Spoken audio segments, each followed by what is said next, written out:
29 জুলাই থেকে আজ 31 জুলাই পর্যন্ত চকরিয়ায় বৃষ্টি হচ্ছে। কক্সবাজার জেলার চকরিয়ায় গত রাত থেকে অবিরাম বৃষ্টিতে মানুষের জনজীবন নাকাল অবস্থা সৃষ্টি হয়েছে। পাহাড়ে বৃষ্টি হলেই বন্যা হওয়ার সম্ভাবনা রয়েছে। একইভাবে পাহাড়ের পাদদেশে বসবাসকারী মানুষগুলোর ঝুঁকিতে বসবাস করছেন।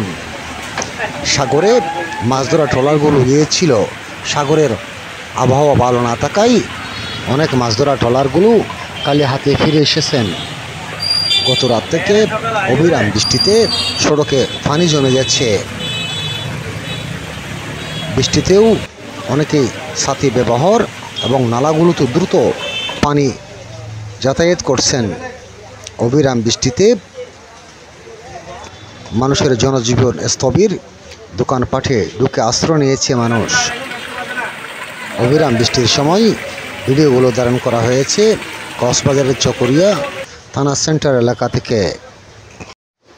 বৈকালিক বাজারের মানুষের প্রয়োজনে কেনাকাটা করতে ছাতা ব্যবহার করে মানুষে কেনাকাটা করছেন। একইভাবে গত বছর ঠিক এই সময় বন্যা হয়েছিল।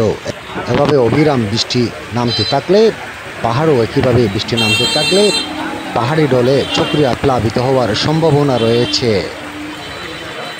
খবর পাওয়া গেছে কক্সবাজারে ইতিপূর্বে বন্যায় প্লাবিত হয়েছিল। একইভাবে বৃষ্টিও পুরো জেলা জুড়ে হচ্ছে।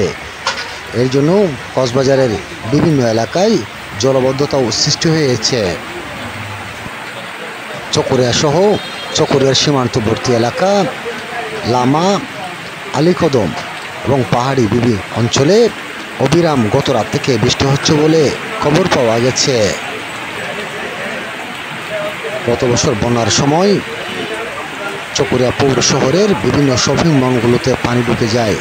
মানুষের বাড়িঘর ভেঙে গেছিল, মানুষের যাতায়াত বন্ধ হয়ে গেছিল, রাস্তাঘাট ভেঙে গেছিল, ব্যাপকভাবে ক্ষতি হয়েছিল। ব্যবসায়ীরা আগেভাগে সতর্ক থাকার জরুরি বলে মন্তব্য করেছেন এলাকাবাসী।